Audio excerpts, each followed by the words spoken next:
Hi, welcome to Lucky the Story. In fact, I should say that welcome to the first episode of Lucky the Stories. And how do I start this? I will say that, growing up in India, there is a festival that we celebrate every year. It's Ganesh Chaturthi. And in that festival, Lord Shiva stated saying that his son, Lord Ganesh, would be used as a idol worship when you go out there for any good luck or for any reason that you're starting any new thing. And this happens to be a coincidence that it wasn't planned. So today is my first podcast and it's a Ganesh Chaturthi. So I am excited, I'm happy, and most importantly, I have with me PreetInder Singh, which I've known for, I would say, since 2022. And my first interaction with him was in Gurdwara. And for those who don't know the word Gurdwara, Guru means teacher, Dwar means the place. So a place of worship for your faith. So we as a Sikh community go to Gurdwara and we try to listen to the kirtan. And I happened to meet Preetinder Singh in Gurdwara in 2022, and there was an immediate connection with him. At that point in time, I made a point that I will try to have him come over to my home. It took us almost year and a half to 2 years, and as soon as he came to our home, there was an amazing energy and vibe and the passion that he brings with the music. So this episode, what we'll try to unfold is to understand what is the difference between music and sound. And I think that's the part that I want to talk to Ms. Preetinder Singh. So welcome to my first ever Lucky D Stories. No, I feel so lucky to be here. Thank you. So thank you for allowing me the space. Thank you for welcoming me into your home and allowing me to stay as well. Yes. It's been a blessing to be in your company, and we've had amazing conversations. Yes. So it feels like the podcast started yesterday. Yes, it did. And it was almost 11:30 and I wanted to go on, but then I said I'll rather hold on to it so I have more content to discuss rather than just thinking and carrying out all this in one night. But before we start, can you just walk through your journey, how you got into the music and how that music has transformed you? And most importantly, what I would like to know is that you grew up in America, which is surrounded by hip hop, pop music. In all this, you still inclined toward the spiritual music, and how you continue that journey throughout, and you're still the same passionate person that I saw you in 2022. In fact, if not more. So if you can walk us through the journey of that musical journey that you got into, and how and where it leads to, and then we'll go through. Yeah. Absolutely. So it's a big question, and I also will answer through this, the sound versus music concept. I was born in India. I was 2.5 years old when my family came here. So my dad had already established himself here in '86, and then I came with my mom in '93. Right. So I did all my schooling in America. Growing up, see that also brought a very different challenge, right? And so I won't go too much into depth there. We can talk about it another time. But growing up, it was almost like trying to establish who I am and what I am, because when I was at home, I was in 1970s Punjab, right? My parents grew up from 70s onwards, and so when they migrated to America, they brought with them the culture they grew up in, right? India continued to evolve. And so at home, I was being raised in 1970s Punjab, right? But when I would go to school, I would assimilate to Western culture, American culture. And so it was always a struggle of trying to understand what I am, who I am, and where's my place in this world. And so I never felt like, so when I was at home, I had to act a certain way, taught me all the values and the culture of Punjab and, old India. And then at school, I would have to adapt. And so it gave me this, so I never felt at home either place. And then I thought maybe when I go back to India, I'll feel at home. But when we would go visit India, then it would be, oh, he's from outside, he's America dega, and so meaning he's from America. Of course. So even in India, then I was like, oh wow, even here I'm not from here. I don't belong here either. And so it's a blessing this happened, because no matter where I went, I technically didn't belong. But what that allowed me to do was it allowed me to belong everywhere. So for me, this universal approach where no matter where I go in the world, who I talk to, what culture I put myself into, I feel at home. It allowed me to really find home within the world and within my being. And so during that time, I wasn't into Indian music at all. Growing up, Indian music? Yeah, I wasn't into it at all. Like I remember my mom used to listen to like ghazals and like old Bollywood music on the cassettes, and I used to hate it. I was like, what is this boring music? Or I didn't like it at all. I just didn't resonate to it at that time. And yeah, I listened to like hip hop and pop music, and it wasn't until I was 12 years old. So I didn't really have a connection to Sikhism or Sikhi at all either.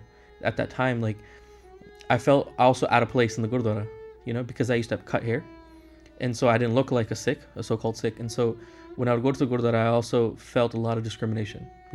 So if I may pause, for some of them who may not know what Sikhism is, so just a brief of what Sikh community, like Sikh religion, what's the faith? So it started from Guru Nanak, right? He's the founder of Sikhi, this philosophy of becoming one with the one, helping you find the creator within you.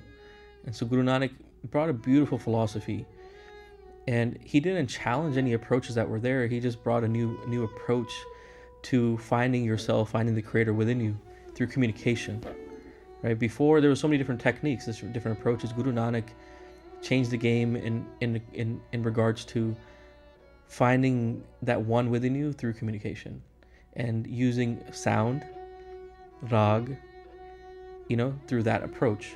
And he introduced these instruments. He started this whole new approach to becoming one with the one through sound and communication. And that we're definitely going to dive deep into that. But the reason I was giving this back kind of where I'm coming from is just to really just paint the picture that I wasn't born into this per se. It wasn't given to me. I don't belong to any lineage. I'm just a normal Joe Schmo that got lucky, that I found the right teacher, and the last 20 years has been that 20 years ago is when I started. So these last 20 years have really shaped my life so beautifully, and it's given me so much that I can't. It'll probably take like 20 hours to even showcase one part of it. It's just so much. And so I'm gonna try my best to explain the essence of Sikh music, of sound, of music in general, and how it all comes together, and how it actually is so important for humanity, and kind of how music is used currently, how music was intended to be used, the variations of music. I'm gonna really dive deep into that because it's really important to explore. Because in this day and age, we really do take music for granted.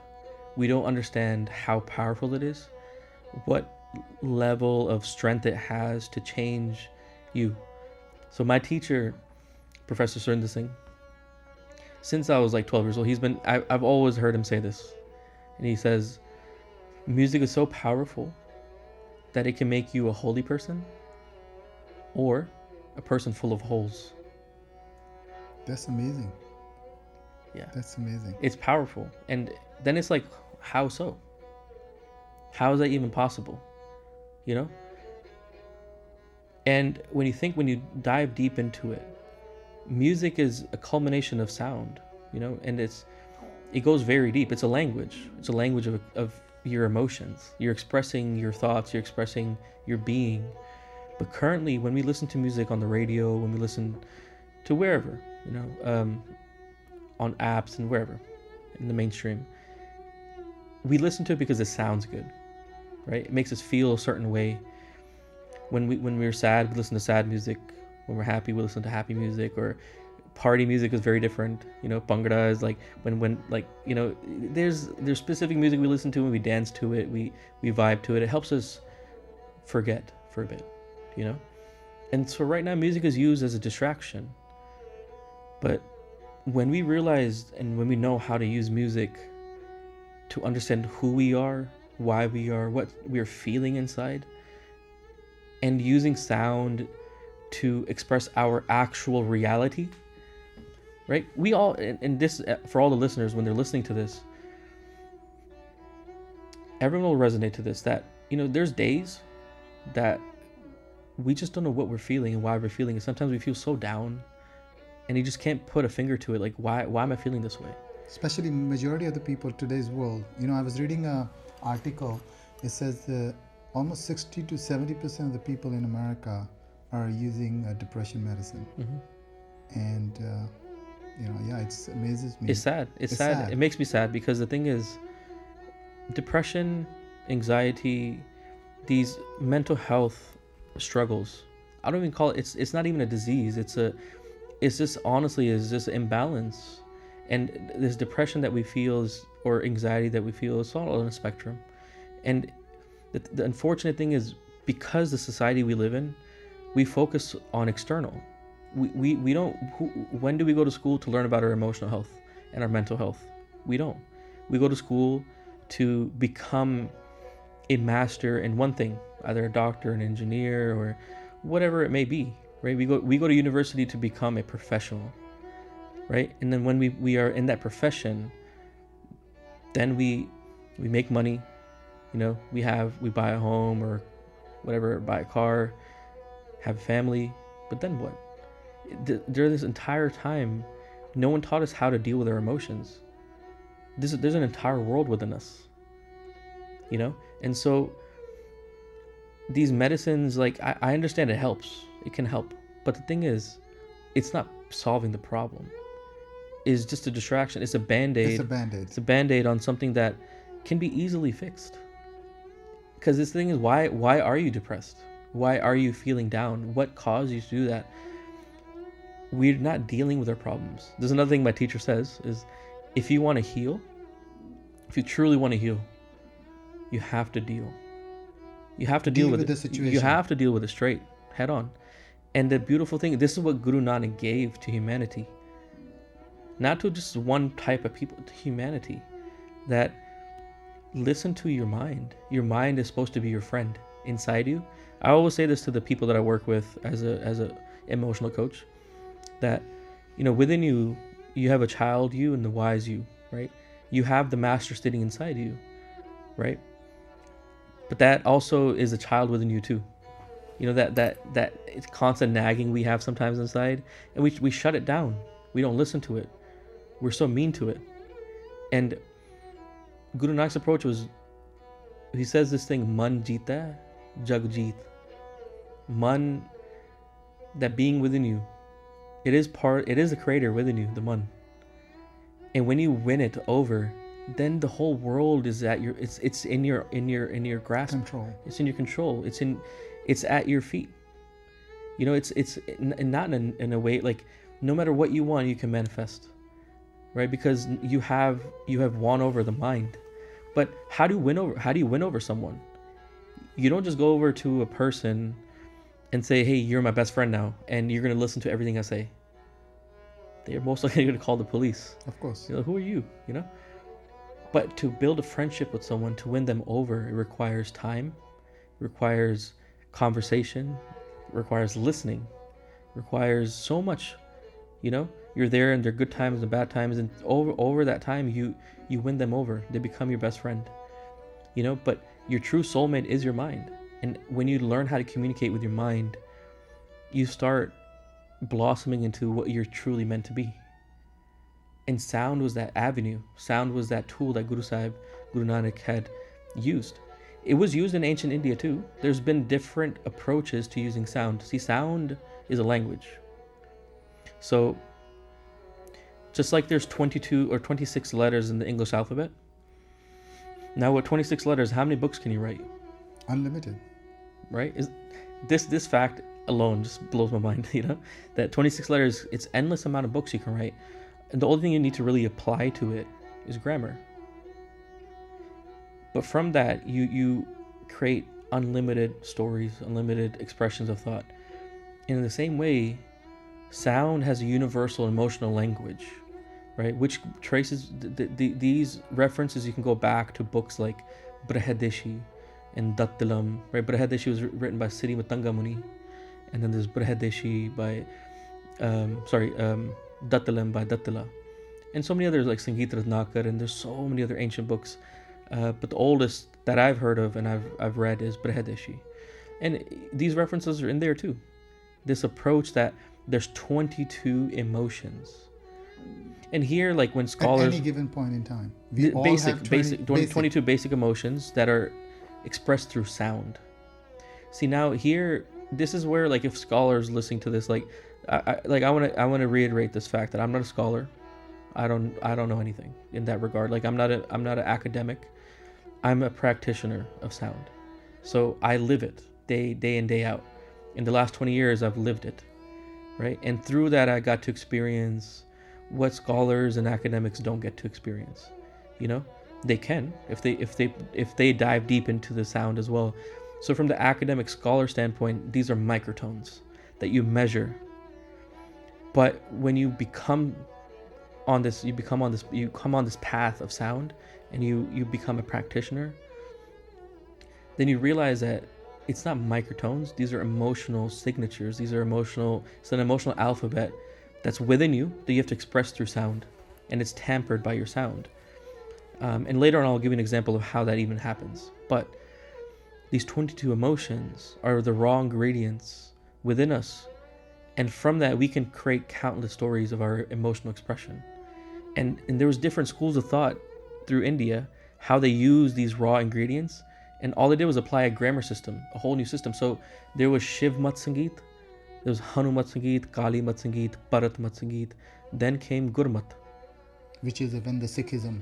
Right, Guru Nanak approached and brought in Gurmat Sangeet. And the way I said Shiv Mat, Kali Mat, I don't know if it was in order, but I didn't say it in order, but they were, so Gurmat comes in. And Gurmat is just the approach of how Guru Nanak is using the sound, right? In Sri Guru Granth Sahib, right, which is the compilation of the Shabas of the Gurus and the Bhagats that they compiled, compiled by Guru Arjan Dev Ji, which is the 5th Guru, and then stamped and made the living Guru by Guru Gobind Singh Ji.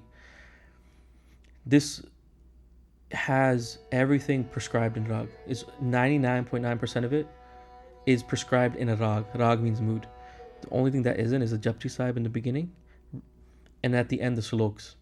Everything in between is composed, compiled, expressed in a Rag. And that is why when you go to Gurdwara, the Kirtan is the core of when they rhyme, it's in the Kirtan, right? It's in Absolutely. the form. Yeah. And it's all a musical, Absolutely, yeah. Kirtan is the backbone of Sikhism. So if somebody is listening and if he's not familiar with the Kirtan or familiar with the Gurdwara, in your view, how do you define Kirtan? What is the definition of Kirtan and how it helps you listen through it? And most importantly, what I would like to know is how, when you feed the music or a sound, does it feed to your mind or does it feed to your soul? Or it's one over other? Or how does that happen? So, two-part question. So, for Kirtan itself, this is my experience, my definition of, like, from the 20 years of experience learning from Professor Ji and also practicing myself. I've realized that Kirtan isn't a performance. Kirtan isn't a singing of hymns to rags. That's a performance. It looks like Kirtan, but Kirtan is to become. Kirtan is when you know what you're feeling inside, when you have built this relationship, when you know that, I'm feeling this mood called Tilang, or I'm feeling Bilawal inside, I'm really happy. Or when you feel this mood inside you that, when I'm like hurting inside, I've just lost someone, so I'm feeling Bihagada. So as a Sikh, as a student, I want to go into my Guru's mat, into my Guru's thinking process, because the beautiful thing about the Sikh Gurus are that they were human beings just like us. They were masters. They mastered life. They're teaching us how to take these ups and downs of life, which we all go through. Even the Sikh Gurus went through. No one's life is smooth sailing. There's going to be ups and downs no matter what. Rough waters all the time. But why they're masters is because they teach us how to ride those waves in the lows and the highs so you remain balanced. And so in this approach, um, when I'm in Bihagara or I'm in Talang, I want to go into, I want to go to my master and see how he handled it. When my Guru Sahib was in Bihagara, he sang a Shabad, and you'll find it in Guru Granth Sahib, and it'll be titled Bihagara Mahalla Panjwa, Bihagara Mahalla Tija. Right? And Guru Granth Sahib, for those who may not be aware, is the holy scripture that we consider as a living Guru. That's right. And there are sloks, and there are how would you call it? Would you say it as a rhymes, or Shabad? So those Shabads are written, and that's, as you mentioned, like Japji Sahib is all minus Japji Sahib and the sloks at the end. Everything is prescribed in a mood. In a mood. In a rag. So if you are feeling sad, there is a specific way to see. But sorry to cut you off. It goes. There's complex in that. Like sad, happy. These are very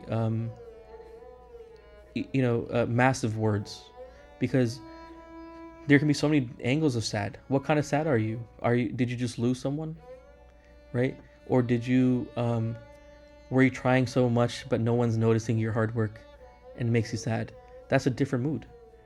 So what this is giving us is emotional agility, emotional intelligence.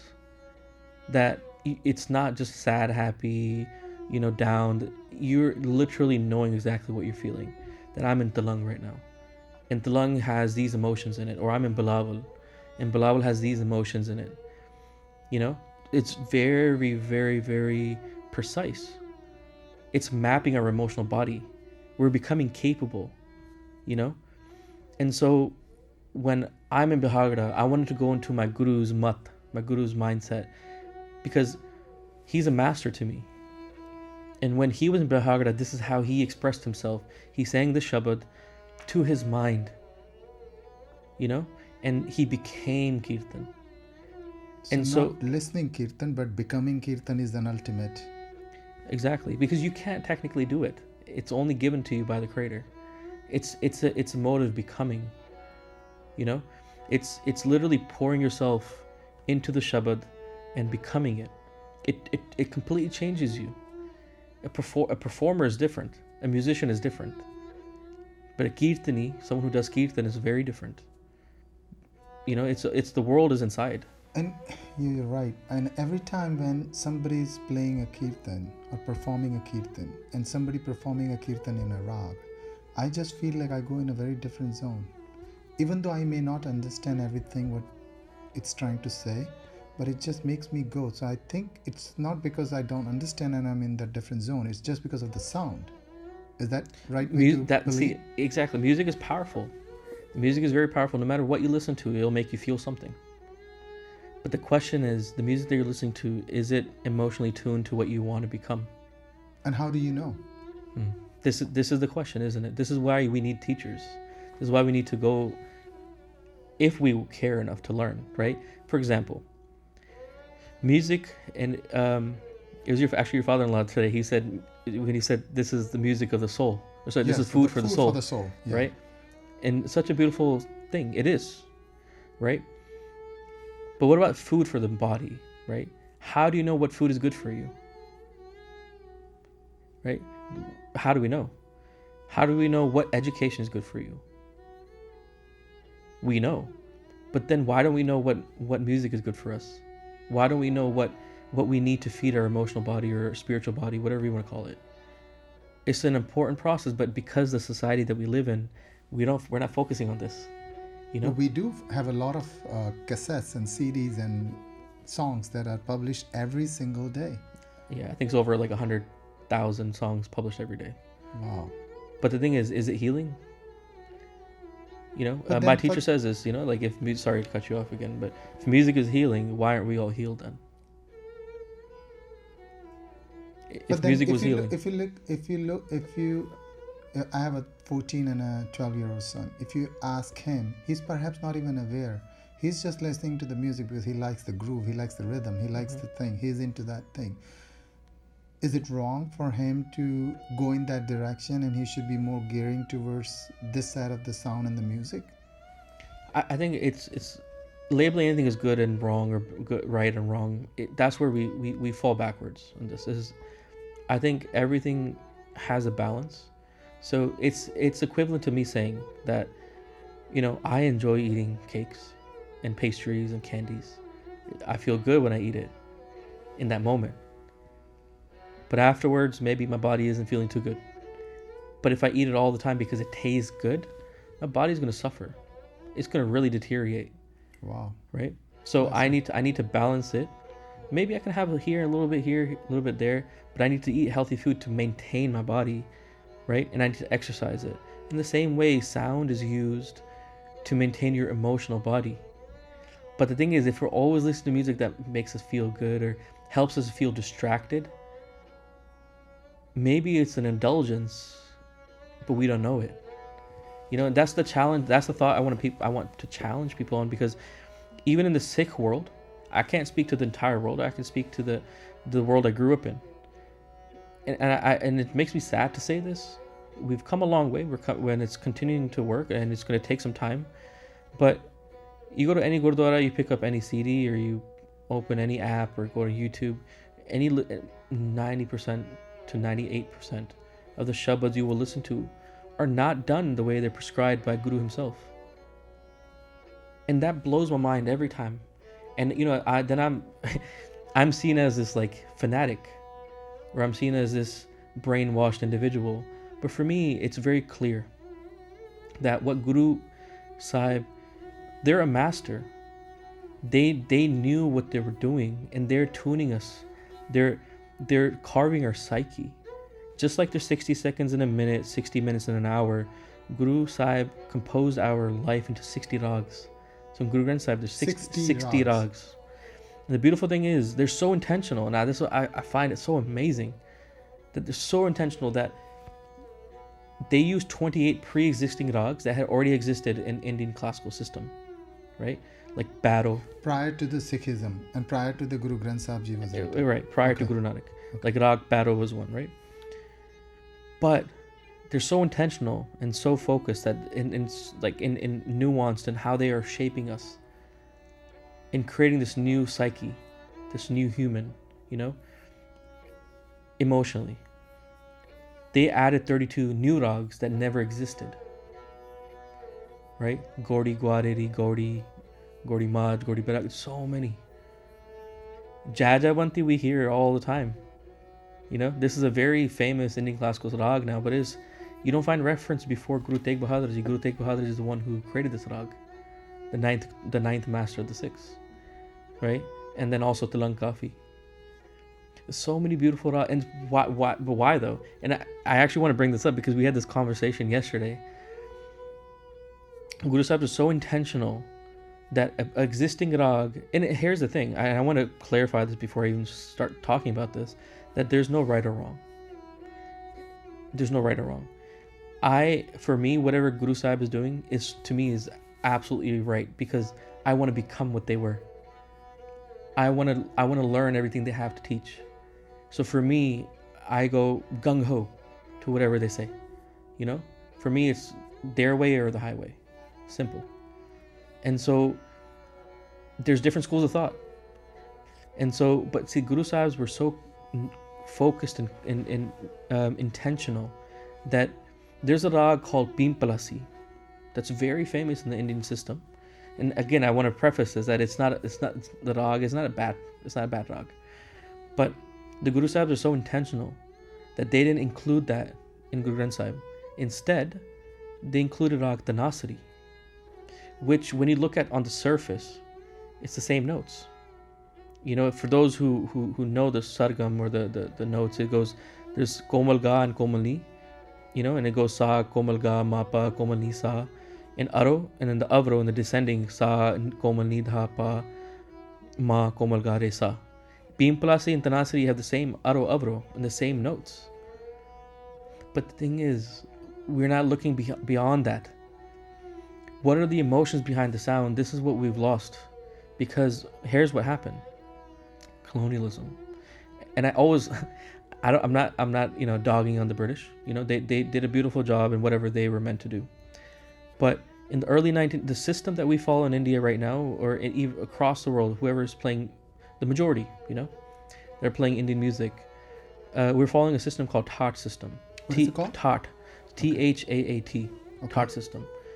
But this evolved in the early 1900s. This was the two scholars that kind of, and correct me. I mean, people can correct me if I'm wrong, but like, one was Vishnu Narayan Bhatkhande, who wrote a book on this, and another scholar was Vishnu Digambar Pulaskar. And they created a system, thought system, and to my understanding, from what I've read of it and what I've seen of it, it's to help the British see Indian system through their system. Like the British, Western or European music, they have major modes, minor modes, C major, C minor, things like this. And to me, that's what I see the thought system as. They have this, like, it's almost like a categorical system. But before this, we're forgetting the system that existed before this. And then I also question my Sikh brothers and sisters, like, who are doing kirtan, if thought system only entered in the early 1900s, this was way after the gurus. So what system were they using? Right? We're using a whole different grammar system to understand these 12 notes, 22 microtones, but I like to refer it as emotional signatures. 12 notes that we audibly hear, right? So we have 22 emotions within us to express it out, because those 22 emotions don't have sound. They need a portal to express the sound through. And those are the 12 notes. Sa re ga ma pa da ni, right? Then there's komal re, komal ga. And this existed before. Oh yeah, I mean, this is universal. This is universal. This is universal, no matter where you go in the world. It's how they use those 12 notes is what changes. It's whatever grammar system you want to add. So there's 12 notes, they've added the thought system. Then you got kafi ang, you got bilawal ang, you got badav ang. And so they all have like very like specific things, like badav ang will have komal re, komal dha, right? But the thing is like, okay, but this system didn't exist during the Guru Sahib. What did they use? The system they used that was prevalent during that time, it's called Gram and Murchana. Gram, Gram, and Murchana, which means Moorchana. The Gram means village, in Sanskrit. These are Sanskrit words. Yeah. Gram refers to the emotions. It's a village of the sur. But the thing is, it's broken down to the emotional aspect to the sur. So, for example, Sa, there's 4 types of Sa. There's Chandavati, it starts with Tivra, Kumadavanti, Manda, then Chandavati. These are 4 specific personalities. So, for example, in your household, right? It's you, your 2 sons, and your wife, right? But it's when you're all together, right? It's your household, right? It's a family. It's a family. You all together create a specific energy, but each of you are individuals. You're both your sons are all of their brothers. They have their own personalities. Tell me about it. Right? Right? So in the same way, Sa is a house, right? It's in the gram, in the village of the 7 notes, the sur, the 7 shuddha notes. Sa is a household, and within it exists 4 members. Tivra, Kumadavanti, Manda, and Chandavati. Re has 3. Devati, Ranjani, Raktika. Ga has 2. Rodri, Krodha. And so forth. Up to 22. There's 22 people in this village. And they all have a unique emotional expression. And these are the ingredients. So like each rag will have a unique Sa, a unique Re, a unique Ga. And the way, and this is, because I really want to paint this picture to help people understand. For me, what helped me understand it was baking. Like your wife's a baker, or she likes to bake. That's her therapy, by the way. Yeah, amazing. Every time she's stressed out, she likes to bake, and I sometimes tells if it's been a long time, I said, "Are you not stressed?" In a joking way. It's the best kind because you get the rewards of eating it after. Yes. So, for me, I always say this rag is like a chocolate cake. And what I mean by that is, rag is an experience, just like chocolate cake's an experience. So when you eat a chocolate cake, and you feed chocolate cake to anyone, there's no confusion that this is a chocolate cake. When you eat a chocolate cake, you know you're eating a chocolate cake. You know it's not a brownie. You know it's not souffle. right? You know it's not chocolate pudding or chocolate ice cream. You know it's chocolate cake. No confusion. But how do we get to that point? So there's rag, bilawal, and it should be just as precise, right? But how do we get to this point? If you want to eat chocolate cake, you can go and buy it. But the thing is, for it to become a chocolate cake, there's a process that has to go through, right? And the first process is you have to find the ingredients. It starts with ingredients, right? Because it doesn't come out of nowhere. It's individual ingredients that come together to make that, right? So in the same way, rag is made. We need to have individual ingredients. So for a chocolate cake, we might have flour, we have cocoa powder, we have butter and eggs, sugar, vanilla extract, so we have a bunch of ingredients, and we know enough to know that, like, what flour feels like in our hand, what it smells like, what it looks like, right? What it smells like. So we have a connection to each ingredient, so there's no confusion. But if we change, let's say, the flour, all-purpose flour, to maybe corn flour, will the end product be the same? It won't. It's going to be a different experience. So in bilawal, what are the ingredients? They're the sur, right? But the thing is, what type of sa is it? Is it tivra? Is it kumadwanti? Is it chandavati or manda? In bilawal, it's chandavati. So, and as you are telling me all this, right? So you just took me back in time when I was a kid. And even today, when I go to Gurdwara, when I'm starting to listening to the kirtan, there are only few kirtans that actually I feel like I wish he plays. And those are the only kirtan I want to keep listening. Is that because I have to be honest with you, I don't understand most of it what's being said. I like the music, I like the tone, I like the rhythm. Is that because I'm not listening to the music, or I'm listening to the sound that's helping me in my mind, or it's helping in my soul? Like, what is that? Why is that I only want to listen to the specific music? Why is that I only want to listen to the specific songs? Why is that I only want to listen to a specific kirtan? Why isn't that if I go to the Gurdwara, I should be able to understand and be able to listen and understand everything? It should have the same kind of a pleasing to my mind, which is not the case. Do you have cravings to eat something sometimes? Yes. Why? I love food. Yeah, but sometimes you're feeling a certain way, you're like, I could go for a pizza right now. You have that feeling, I can do that all the time. Right. Yeah. Even after this, we probably will end up going to the pizza. Yeah, we gotta try that pizza place. Yeah. But it's cravings, Emotionally, sometimes we're like, man, I feel like listening to this song. You put it on, it helps you feel good. That's part that you're already playing that role of using sound to heal, sound to feel better. But what I'm saying is, it goes deeper. It goes so deep that you can literally, everything, the ingredients within you. That's why I wanted to let me finish this analogy, because it will help, and I'll answer that question using this analogy. So, to that chocolate cake and the rag bilawal, these ingredients, we need the ingredient list first, right, to make the chocolate cake. In the bilawal, we need the same thing. The ingredient list is sa re ga ma pa da ni. But the thing is, it goes deeper than that, because there's a specific sa, chandavati, there's a specific re, there's a specific ga, specific ma, pa, dha, and ni. Right? The ha is ramya, right? Ga is krodha, ma, blanking right now, but ramya is the ha and ga is krodha. So, but where do you buy these emotions from? These flour, sugar, cocoa powder, you can buy it from the store.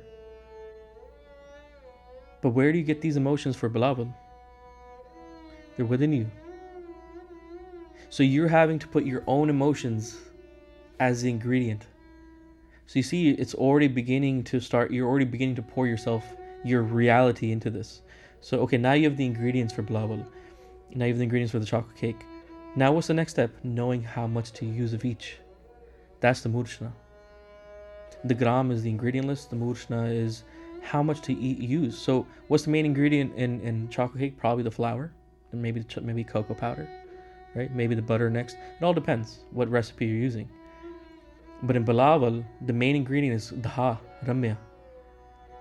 Second main ingredient is krodha, ga. Right? Then the other notes come in, and there's supporting notes. So now it's starting to take shape. Now so now you have the right amount of ingredients. So what's the next step? Do you just throw all the ingredients in a pan and throw it in the oven? It doesn't work that way. There's a process. Wet ingredients, dry ingredients, put it a certain way. Make sure the oven's at a certain temperature. Then you put it in a specific, container or whatever you cook it in or bake it in, and then you bake it for a certain. So there's a process, and once the process you complete all those things, the end result's a chocolate cake. In the same way, the process for rag is aro avro.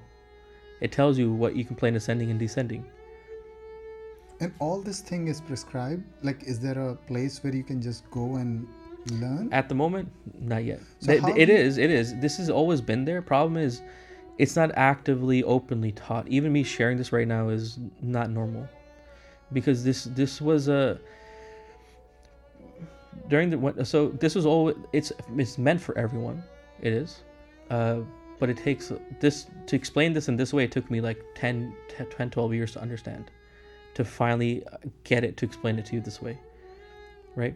But it's there, and we're working on making it more readily available for everyone that wants to learn. But this is hidden knowledge that is only shared amongst people who are compassionate about music and sound. I would like to think, but yes, it's more than just connecting to. When you go to Gurdwara, it's just not listening, but beyond listening, how do you help heal within? Right. That's what Kirtan was meant for, right? So like this whole analogy of how Bilawal becomes Bilawal, there's no confusion now. That if I change the emotional structure to Sa, like instead of me using Dha Ramya, there's emotion. There's also Madanti for Dha. There's also Rohini. These are emotions within the household of Dha. So if I use that, the end result is no longer Bilawal. It's that nuanced. Because if I change the flour in the chocolate cake to maybe corn flour, the end result's different. The experience has changed. But if I change the quantity as well, like now if I'm not using dha, which is the main ingredient, if I switch it, maybe the end result will completely be different. It won't be Bilawal anymore. Whereas if I use more cocoa powder or less, if I mix the ingredient list up, it might turn into a brownie. Or cake brittle, It's that nuanced. And then if I change the process, the end result changes. This is how precise it is, sound. This is how precise this approach of Kirtan is. And there's different schools of thoughts, but this is the school of thought that was used. It's so precise. So when you know that you're in Bilawal, or when you know that in Bilawal is a mood of extreme happiness, it's this grounded happiness, that it's like, you see a helium balloon, if you let it go, it just floats, and then it starts coming down. It's very short-lived. That's not Bilawal. Bilawal is you get the helium balloon and you tie it to a chair, and you'll see it's just floating for weeks to months.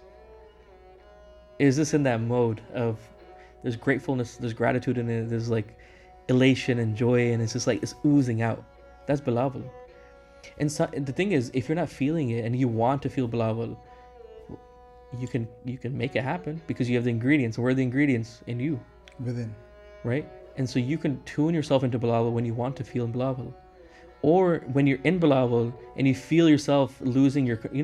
like when a kid is like over happy, you say, calm down, like you're going to hurt yourself. Bring it down a notch. You're not breaking their celebration, but you're sobering them a bit. Because in extreme happiness, we can hurt ourselves. Of course. We can lose ourselves, like that balloon flying away. So when you know you're in this consciousness, you can use Bilawal to help you come back down and control, like equilibrium. The goal is equilibrium. Balance. That's why this was given, the 60 rags. When you understand one rag, you've understood one face of your mind. And it's a way of communication to your mind. When you speak to your loved ones, you don't speak in a monotone voice in one approach. Sometimes you have to get angry. Sometimes you have to be like playful, and sometimes you're really loving, and sometimes you're kind of cold. It depends of the situation and how you want to communicate. That's where the rags come in. All it's doing is just tuning our communication to ourselves, to the creator within us. So that's a very good one. Thank you for sharing that. You know, again, I'll go back when I was a kid and going to Gurdwara every Sunday and listening to Kirtan. It always occurred to me that why, I always think like, how did this came? Where did this all started? Like Kirtan, like, every Sunday you go, you listen to the Kirtan, you come home, and then at home, my parents are also putting us, the Kirtan, and then you have a Harmandir Sahib. So it's always continuously the musical aspects. As a kid, I'll acknowledge this. I used to think that perhaps that probably growing up as a child, you're always surrounded with the music. That's why Punjabi music is all over. I don't know if that's true or not, but I always felt as a kid like there has to be a reason. And then if you can walk us through that, how this music, especially I see this beautiful instrument, and how this music came in India during the Sikhism, and how that changed the way the worship to the mother nature or God or within you, like you connect. How did that happen? Like, what was the phase and how this it came in and how it transformed the way we see things? So music is ancient, right? So during Guru Nanak's era, when Guru Nanak... And what era was this? This is late 1400s. 1400, okay. Right. He traveled... He is the second most traveled person on foot in the world. And they call in Sikhism, they call it Udasi? Udasi. Okay. So Guru Nanak and his best friend, his companion Baba Mardana, a Muslim being, a beautiful soul, and he was a companion of Guru Nanak, his best friend. And they traveled all over the Indian subcontinent and Afghanistan to Iran, and also like the Himalayas and stuff, that area. And I'm not well versed in the specific locations, but it was all over. And they traveled for 28 years, if I'm not mistaken. And I think Ibn Battuta was the one who traveled for 32 years, if I'm not mistaken. I might be wrong. On foot. And see, Guru Nanak's approach is communication. He's not challenging or changing or denouncing any other approach. Every approach is valid if you follow it, how it should be. Guru Nanak's approach was communication. There's different forms of... There's Hatha Yoga that was very prevalent during that time, which is making the mind your slave, or making the mind have no voice. You just make it do what it's supposed to do, and it'll eventually come along. And it's become a subconscious all the time. No, not even that. It's like you drag your body to it. It's like I refer David Goggins, for those who don't know. I mean, you can Google him. He, I think, is a modern day Hatha Yogi. He'll force himself to just start doing things, and he just like gets into it. His mind body just follows then. Guru Nanak's approach was, instead of forcing and just literally like overriding the mind, his approach was communicate. If you make the mind your friend, you can make it do anything. You do it together and enjoy. And so Guru Nanak, when he would travel, his communication through sound, Baba Mardana would play the rabab, right? And there's countless rababs. And I'm not a historian. I don't claim to belong to any traditions other than Guru Nanak's home. Like, for me, it's all about practicality, because to me, Guru Nanak and all the Sikh gurus, they were practical. They're teaching us, they're giving us the tools to become, right? And so they want us to have the tools that are usable, that are there for the purpose of our expression. So there's many types of rababs. There's so many that were used, and what I've been taught and makes sense to me. So Baba Mardana used to play rabab, a Drupadi rabab. And so before their dasis, Guru Nanak, Bibi Nanaki gave the money to Guru Nanak for the rabab itself. And by Faranda, I'm forgetting what village he was from, but he created a whole new rabab, or a modified rabab, I would say, not a whole new rabab, but a modified And rabab who is that? by Faranda. It is a Faranda. maker, Okay. but to the specifications of Guru Nanak, from what I understand. But when you look at the rabab and what was made, it makes so much sense because it's so light. It was, and maybe I'll share the link where people can see it, but easy to carry at 5 strings. So you just tuned it one way, and you could play it could go in all 3 octaves. You didn't have to tune it specifically to the rag.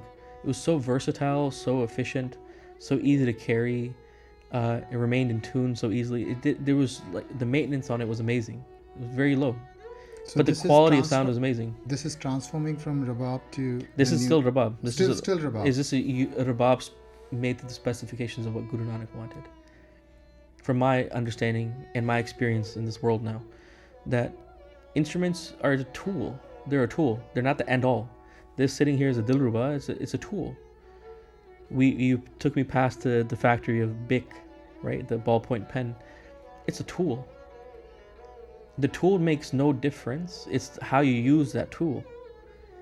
Tool does make a difference.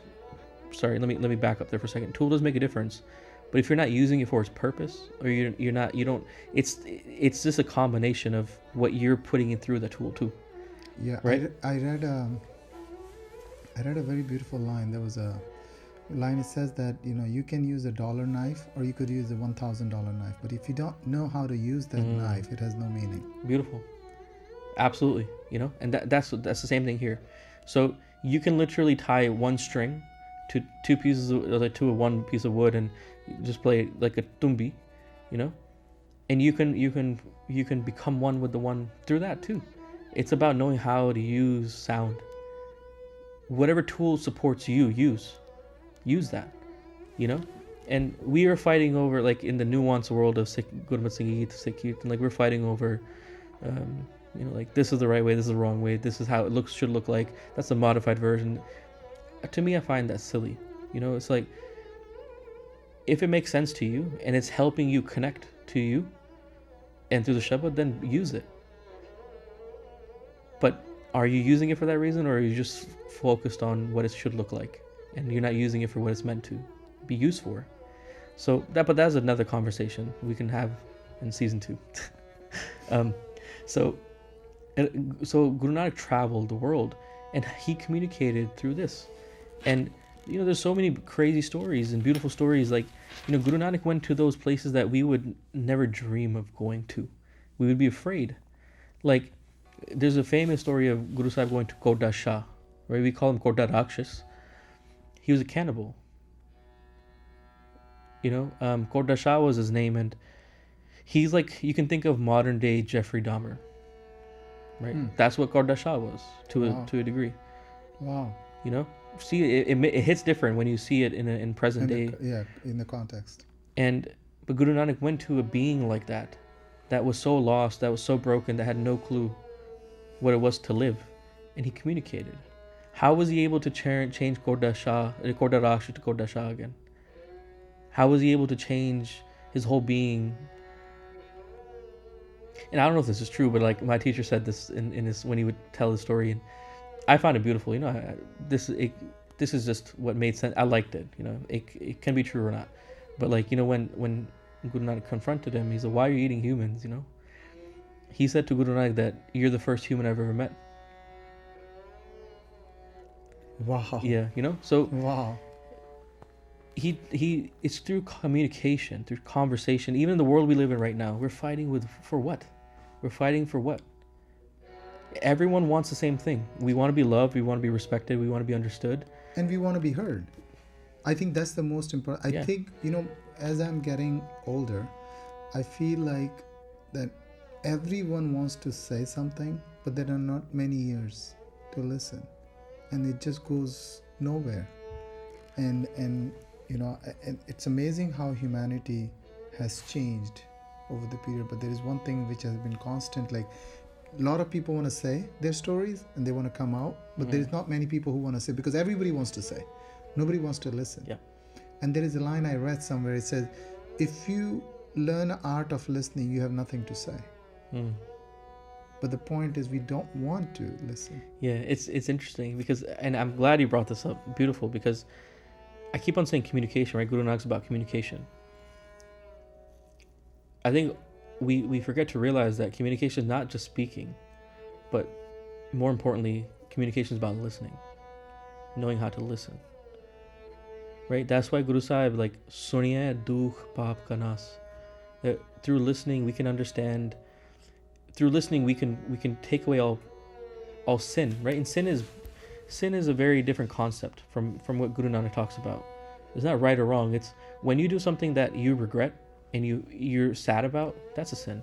When you do something that's against your grain, right? So But suniye, how do you make yourself realize this is wrong? through suniye, through knowing how to listen to your mind.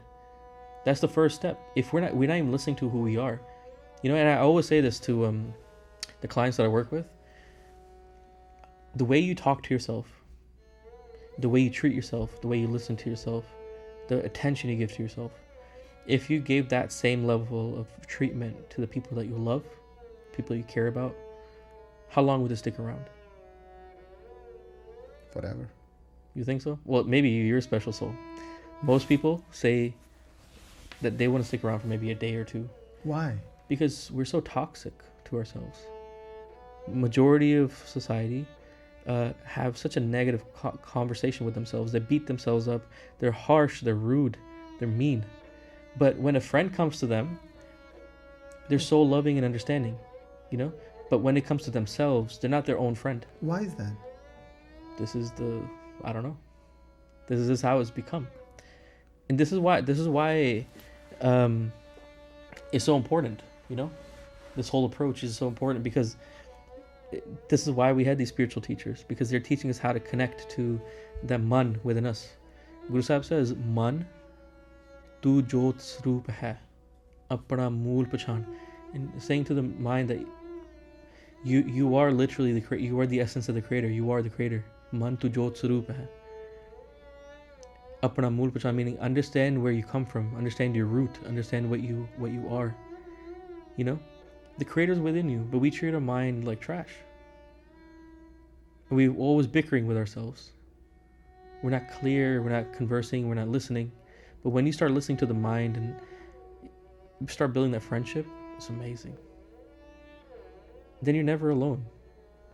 You're never afraid, you're never broken, you're never confused, because you have within you the Creator sitting in there. And you have a conversation. You can sit in a room for days and hours and months and years, and you'll never be bored. Because you literally have the entire universe within you. But how do you listen to it? How do you tune into it? That's what the gurus are teaching us. They're giving us the tools. Every spiritual path is teaching that. There's different techniques. What makes most sense to me is sound. Wow. So sound, coming back to the sound, I'm going to now, when I go to Gurdwara, I have already, after I met you in 2022, I have started seeing music, or I should say started seeing Kirtan a little differently, mostly on the rag. And I don't understand the technical aspect of it. But what I do understand is now I'm able to tune in a little more than I was in the past. I still have a long way to go. I'm not even close. But tell me one thing about the music. Would you think that the current generation is actually inclining towards this because they are acknowledging that there is a depression and having this helps them? Or they are not even realizing? They are aware, but they have not realized. Because there's two different aspects of awareness and realization, right? How do you think this society can actually more gear towards this? Because the current generation, like when I take my kids to Gurdwara, the way I was thinking as a kid is perhaps they are thinking the same way, because that's what I have seen, that's what they have been seeing. Somebody like you who are more geared towards the different tools and different way of tuning.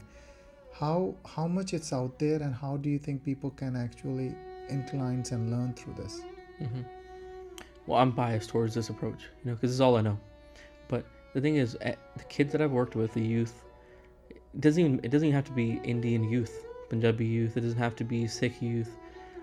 Like the clients that I work with are not even from Sikh Indian culture. Yeah, because music doesn't have a language. It's a universal language. Right. But people aren't aware of how we are sleeping on the power of sound.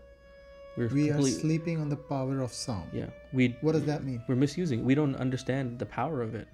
We're using like a how do I say, like we have the power of the universe at our hands and we're using it to like, it's like using the power of the sun to heat a marshmallow.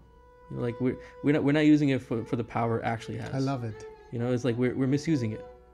Not, I don't say misuse, but we're not really understanding the capability of it.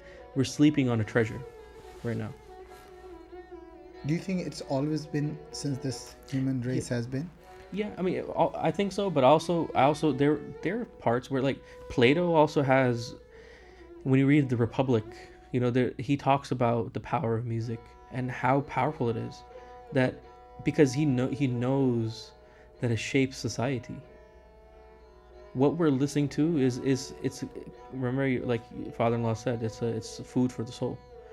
And what we're feeding ourselves through sound, is it junk food or is it food that's actually making us blossom? And unfortunately in mainstream, what we're listening to, even, I hate to say it, but even the Gurdwara, we're not following the Guru. We're not listening to what Guru's saying. Guru's saying asa, singing asa, we're not singing an asa. Because maybe we don't know, maybe we don't want to know, but whatever other thing we're singing, other rag that we're singing, is still a rag, but it's not the rag that Guru intended. So then we're not listening to the master. So what is the result going to be? And so anyone I work with and anyone who comes to understand this or takes the step, they resonate to it because we are all craving this. As a society where we are spiritually or emotionally depressed. We really are.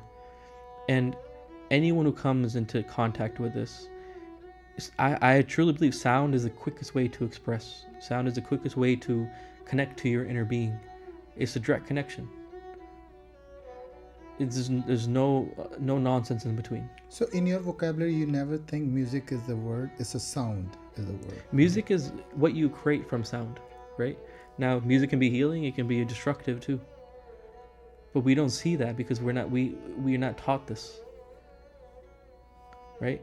There's been experiments. We've seen this where they've done experiments with flowers and they play classical music and then they play heavy metal, or music that has, very negative words in it. And the plant dies. The plant suffers. Whereas the plants that are listening to the classical, more expressive music, they blossom even more. We've seen these experiments, but all I'm saying is it goes deeper than that too. What if you know what the plant is feeling and you know exactly what rag to play? What if you know what you're feeling, or you know what your loved one is feeling? You can see through their mannerisms, through their voice, how they're speaking to you, that they're in talang, or they need this rag. It'll make the world so much better. We're just not emotionally aware. Yeah, I think you're right. So one thing comes to my mind. So when I was growing up, I always liked hip hop, pop music. Mm-hmm. As I'm getting older, I like the soother, smoother, like a relaxing. And I've seen around my companions and others, people who I meet, they also think in that way. Why is that with the age, we more inclines towards the softer tone of music? Why is that the softer appeals more, calmness appeals more? People want to go into the spa and listen to the Zen, like the spiritual music. Why is that more as you get older versus when you're young? Yeah, I think it's because as you get older, you start to see the effects of music that is destructive. It's the same way when, as you're a child, you eat so much junk food. When you look back, you're like, man, I can't believe I ate that much sugar in a day. I ate that much sugar, I ate that much everything, fried foods. And now as you get older, you're like, my body can't take it. I will tell you this. When I was first introduced to pizza, growing up in India, we never had a pizza. So I went to Australia, Sydney. I used to eat, and please don't judge me, I used to eat 2 large pizza and I used to feel like I'm still hungry. That's amazing. I don't know how I That's a did beautiful it. capacity. Huh? That's a beautiful capacity to eat. I don't think it was the right thing, and I don't know how I did it. And the same thing is not just the food. I think the music and the songs that I used to listen, and I used to feel like the world is under my feet and I can do this and that. But now I feel different. Yeah, but that's what it's about. Like now, can you eat 2 large pizzas now? Now I just don't want to eat if I don't have to, because now I know what the consequences. And that's all it is with sound and music. As you get older, your taste changes. There's an innate understanding that when I listen to this music, I don't like it. It makes me feel anxious. It makes me feel this and that. We start understanding ourselves a little bit better. Over time, it just happens. We get wiser, but sometimes we get wiser a little bit slower than we want to, But that for me is what makes sense, But this is where we and I work with a lot of professionals in the professional world, and it's scary to me because I've seen the discrepancy in people. Like if I divide our body into 3 bodies, we're physical, mental, and emotional. So physical being like our physical body, right? So what we eat, we know how to nourish our body to a certain degree. We know how to exercise it to keep it healthy to a certain degree. We know enough to know that if I get a paper cut, I don't need to go to the hospital. We know enough. Our mental body is what we feed it, like mentally, like watching TV, reading books, going to school, our professions. This is feeding your mental body. There's junk food. There's also healthy food. But then our emotional body. What are we feeding it? How are we feeding it? That we're confused about. And because of this, so our physical body, we might be 40 years old physically. Mentally, you might be 45, 46, 47. Maybe you're very wise mentally. But emotionally, I'm seeing more often than not, people's emotional body is like 5, 6-year-old. They don't have temper tantrums like a 5, 6-year-old, but because their mental body is wise enough to know that that's not going to help you, but you can be petty. You can send passive aggressive emails, or you can do this or that, but that's an emotional capability of a 5-year-old. So what are we doing to feed our? We're literally dragging our emotion. It was so malnourished, that body. So when we listen to music, we really soak it in because it feels so good. When we go to like spiritual places and it feels amazing, because it's food that our soul is needing, right? But all I'm saying is it goes deeper. It's a treasure. It goes so amazingly deep. I was thinking, it just came to my mind when you think about the feed to the mind. There is an app. I shared with you the other day, Yuka, which you can scan it, right, and it tells you what's the good part and what's the bad part. What if there was an app that's on your phone, and if somebody's talking to you or feeding it to you, it just gives you a signal that this is not going in the right direction the way you should have been. Or I'm just... the beautiful thing is the creator has made that app within you. It's called your mind. In your soul. And we don't use it. We don't use it. We're not tuning it. It's in you. We should be so conscious to know what we're putting in our body, what we're listening to is affecting us positively or not. There's no right or wrong. I don't forget this, because remember I brought Danasati and Pimpalasi. We talked about this yesterday because you said something beautiful about, can you repeat that, the Vishwas and Yeah, so, and I'll try to say this, so it was a beautiful thing actually, and this actually I'll share what happened. So my son, he's a 14-year-old, so he sometimes thinks that he's very confident and he can do this and that. So while I was driving him back from school, I told him, I said, there is a big difference between Vishwas and Ghamand. And I don't know if I'm going to pronounce it properly in English. Vishwas is what? Confidence, right? And Ghamand is what? Arrogance. Or, am I saying it correct? Yeah. So I said, can you tell me what's the big difference? And he said, well, I keep thinking, and he came up with all this ideas. So I told him, I said, Vishwas is, or confidence is, I can do. Ghamand or arrogance is, I can only do. There's a big difference. And And then he You said, "I'll show you how to do." and I said, That's I'll a good show one. you how to Yeah, do it. yeah. That was so that's, yes, so that's exactly right. Yeah. So beautiful. And as you were sharing the story with me, all that was popping in my head was, all that was popping in my head was tenacity, pimpalasi. These two dogs that sound so similar, but their emotional context, their ingredient list, it's completely different. Tenacity is vishwash. It's like, I can do this. It's this confidence, akuna matata, that my creator's with me. I'm okay. I know my capability within me. I can do this. So I was giving the example of, Mahabharat, where Arjun and his brother Bhimsen, where Pimpalasi comes from. Bhimsen was a very amazing being himself, right?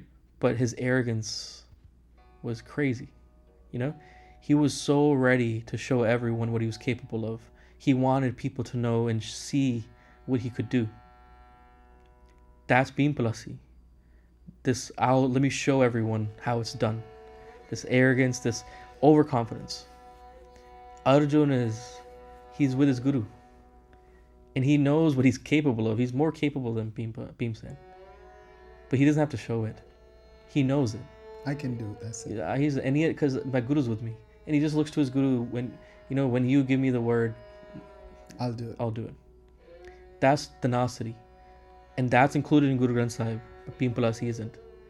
Because this is how intentional Guru Sahib is. And there's so many other dogs that are like this, that Baro is included, but Badavi isn't. Why? It's amazing how nuanced and intentional Guru Sahib is, the Sikh Gurus were, in composing what they wanted to create. Right? At the end result was Khalsa. This is this purity of a being. The Khalsa, there was when you think of Khalsa, it never existed before. It's a very unique cut of human being. That brings actually a very good point. So when I was growing up as a child, I had a friend of mine, and this is back in India, and he would come to me and he would say that, I don't understand. If your Sikh religion your faith is so powerful, why would you say Raj Karega Khalsa and Akhi Rahe Na Koi? Which means, from his perspective, was nobody else will survive, only Khalsa will survive. I was a kid, I didn't know the answer, what to say. So, and I would go and try to seek, and as a kid, adults would be like, okay, whatever. But as I go older, I found an answer. Actually, Khalsa, what I understood at a very later stage of my life, that Khalsa actually meaning of Khalsa means pure. So the person who's pure will only survive. The person who's not pure will eventually not survive. So that's the person. So it was I wish I had an answer to that, but I'm glad he asked me that question, because he make me think throughout my life. Beautiful. And I got the answer. So yeah, please go on. I love that. And I thank you for sharing that, because I think for the listeners, I think it's important to learn from you as well in this approach, that if you don't have questions, and you'll never go on. This is what a teacher says: if you don't have a question, your quest will never begin. And this question that this person presented you, it continued to cycle within you until I got the answer. Yeah. This is a beautiful thing. If we don't have a question, we'll never find the answer. And I hate to say this, but majority of, it doesn't matter what spiritual path, when we know that we know, then there's nothing to know. When we know that, okay, I'm a Sikh and I bow down, I go to Gurdwara, I do this part, I do that part, and then where's our question though? What question are you going to Guru with? What's your quest? Yeah, and there is a similar line that I read somewhere. It says, to know something, you have to start from nothing. To become nothing is the beginning of knowing something. Beautiful. Yeah, you have to have an open mind to receive. And it's not just receive whatever you want. You receive from others, and within you innately know what is relevant information and what isn't. This bibek budh, this being able to disseminate through false, disinformation, real information, what's real, what's not, what's reality, what isn't. This continues to evolve as you continue to develop a relationship with yourself. So Khalsa, what we saw. So this whole concept, it was Guru Sahib was tuning us into this human being, specific cut of people emotionally.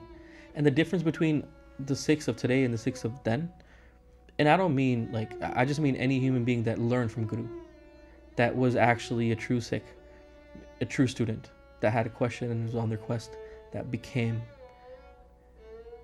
The difference between them and us is that they were tuned and we're not. That's it. And Guru's giving us the tool set, the skills to tune. It's so attainable, it's so tangible, it's so present right now. It's amazing. It's a journey. You might be able to finish a journey in a day. Maybe it'll take you your entire life, but who cares? Guru Sahib is just giving you the tools. If you're gonna use it, you're gonna love the journey.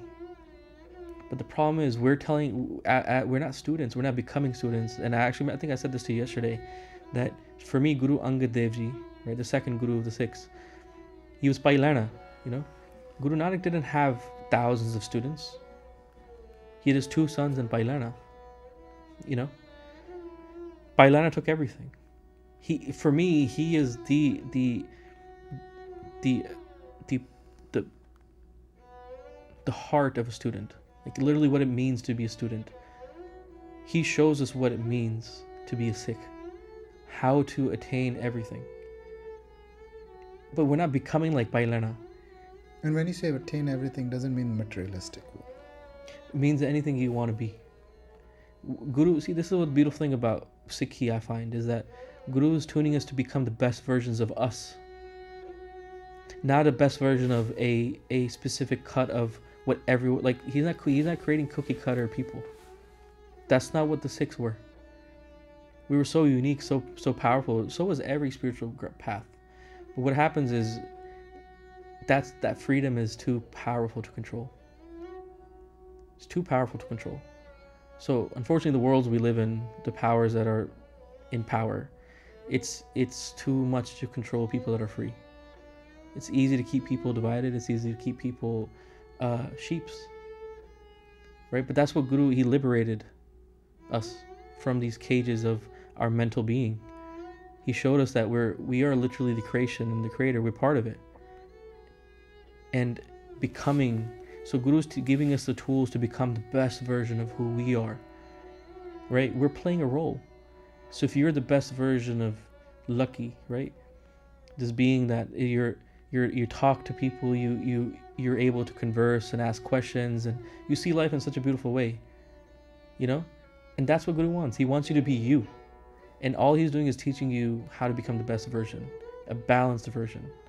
But your son is not going to be you, your wife can't be you, I can't be you. So why am I forcing you to be me? Why am I forcing the next person to be like me? Rather, here's the tools that the teacher is giving us. We have the Saj, we have the Rag, we have the Shabad. And Guru's literally have written everything down. The curriculum is in Guru Granth Sahib. And Guru's saying, use this to become the best version of you.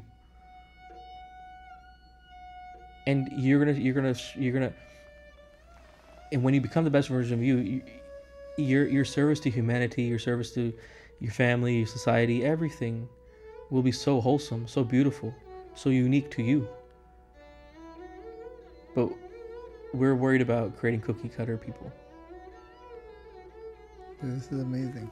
I mean, we can go on and on. I mean, I'm enjoying it. Same here. I mean, Saturday, this could not have been a better Saturday than this. But I think what we can do is, maybe I see this beautiful instrument. Maybe, is there anything else? Do you think that, like the sound, like on sound, that would you like to talk? Because I would love to ask as many questions I can, but I have my limitations on what I know. Unless I know, how will I ask? Like, it's so hard. Beautiful. I think for today, I've said a lot of things that will pinch people, that will make people think, question a lot of things. So I think we can leave it here, and we can leave it for season 2. I like it. I love it. And then, it's good. But, if you don't mind, would you mind playing a little bit of absolutely a sound, I should say, not a music? No, you can say music. Music, okay. Yeah. Would you like to play a little music more connected to the spiritual path, in a sense? Absolutely. Like, and maybe you can explain, because as you said, right, the music can be like, if you're sad, you have a certain rhythm. If you're happy, you have a certain rhythm. what do you plan to play, and how do you think that could reflect somebody, or how should other person should perceive it? Let's do this. I'm gonna play what comes naturally. Even better. I'm not even think about it, because usually it's the Dilruba. This is the Dilruba. This is the creation of Guru Gobind Singh Ji Guru Gobind Singh Ji. during that time. You know? Okay. Now there's different schools of thought. There's different scholars that say no and so, but for me it's the Sikh Guru. It's right from the Sikh time. And for those who may not know, Guru Gobind Singh Ji Gobind, yeah. was the 10th Guru, 10th Guru. Starting from Guru Nanak Dev Ji to Guru Gobind Singh Ji. Yes. And Guru Nanak Dev Ji, as you mentioned, also played Rubab, which was a different version of his own. That he No, so Baba Mardana played Rabab. Okay. Guru Nanak would sing. Okay. But he knew how to play too. He knew, okay. And so, quick brief thing before we end, before I play, Guru Arjan Dev Ji, the 5th Guru, he compiled the Shabads into Rag, and he compiled the Adi Granth, but he also created an instrument called Saranda. Now, some people give credit to Guru Amar Das Ji, the 3rd Guru, because Guru Arjan Dev Ji was 13 years old when he created this. Again, the Saranda existed. He modified it to be more Kirtan specific, to be more expressive of the emotions within, so that the Saj is capable to express the nuance of the communication within you out through sound. And so he would sing in his entire life from the age of 13 onwards. He sang and did Kirtan on the Saranda, you know, and Govindwal Sahib in India. And within the court of Guru Arjan Dev Ji, Satta and Balwand, 2 Kirtanis, and their Bani is also in Guru Granth Sahib. They created an instrument, or from the Pakawaj, cut it in half and made Jodi. And then Guru Har Gobind Ji, he brought back into the limelight the Sarangi. The Sarangi is an instrument, the credit goes to Ravan. Ravan created this instrument. And he used this to sing to his Guru, to his Shivji. You know, that's what he did Kirtan on for his beloved. And so every instrument has his own story. Oh yeah, and Sarangi is a very ancient instrument. An amazing instrument it is. Is that the same thing you call Sarangi? Sarangi. Yeah. Sarangi, okay. And so this was brought back in the limelight of spirituality. And so Guru Har Gobind Ji brought it to sing the Vana, the ballads that are in Guru Granth Sahib. There's a folk tradition that comes with the Sarangi, the Tad Sarangi. It's more folk Sarangi. And then there's the Sarangi that was used to be able to mostly express the nuances. So there's 22 Vana in Guru Granth Sahib. Asa ki var, Maj ki var, Jatra ki var, Bihagda ki var. So these are sung with the Sarangi, but also the other instruments are allowed too. But the Sarangi is such a powerful sound that it was sung for the Vana, because a Var is like an attack, right? It's like this attack on the mind, but through sound, through communication. Wait, is that why they call Asadi Var? Is that a... Asaki Var? I never knew that. Yeah. So it's literally a Bani prescribed. It's a poetic structure, you know, and it's like the final attack on the mind, you know, but through communication, through love. It's beautiful. And then Guru Gobind Singh Ji is credited for the Taus. Now, there's scholars that say Guru Har Gobind Ji is the one who created the Taus. Be it Guru Har Gobind, be it Guru Gobind Singh Ji, it's a Sikh Guru, right? We have to understand why they created it. Be it Guru Har Gobind Ji or Guru Gobind Singh Ji. I give credit to Guru Gobind Singh Ji. But the Gurus don't really care, you know? The Guru is the Guru. And the Guru really cares about how you use the Saj, this instrument, rather than who gets the credit. How you make a better version of you. Yeah. So, and then during the time that Dilruba was created as well. It's so portable, even in today's day and age. Taus. Now, another thing is instruments were created to the size of the musician or the performer or the Kirtani, you know? And this is something I'll talk about next time around, because, you know, the protocol of a Kirtani, you know, what it means to be a Kirtani, and the responsibility a Kirtani has is so important. And I think that's something that we do need to discuss, but we'll do that another time. 100%. Because the protocol and the ethics of a Kirtani is very, very important, because we have the spiritual health and life of the Sangat in our hands.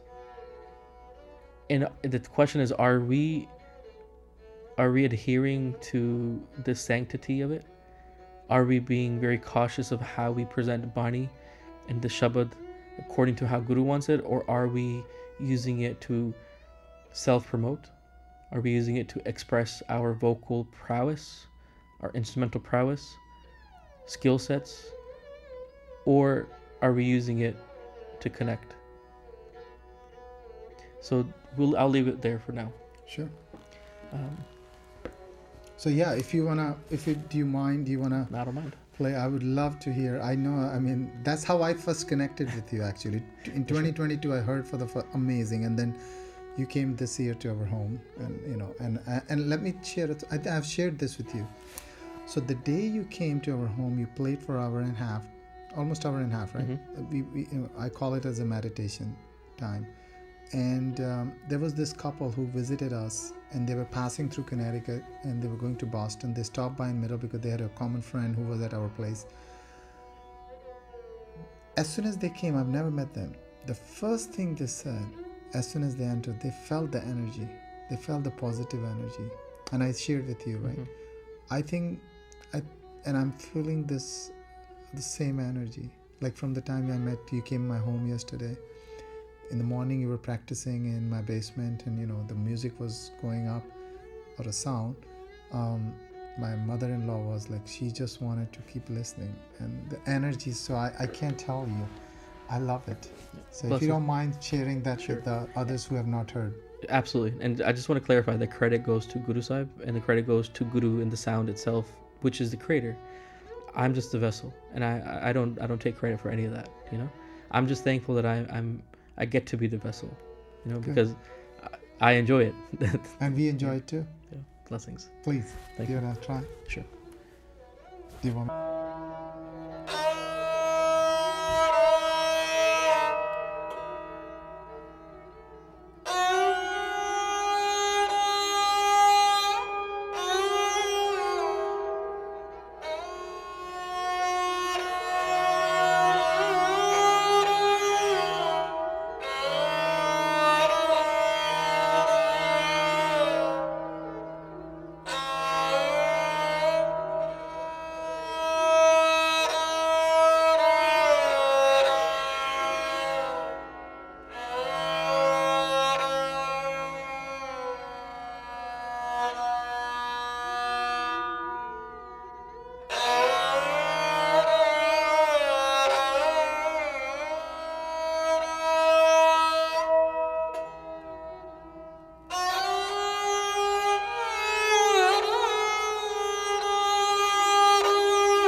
Amazing.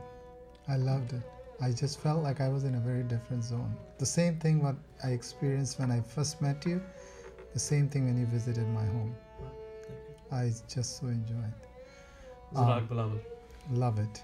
I just want to end up with this thank you note. I know that it's not easy. You have your own personal life. You work in a corporate world. This is your passion, and you came from Virginia.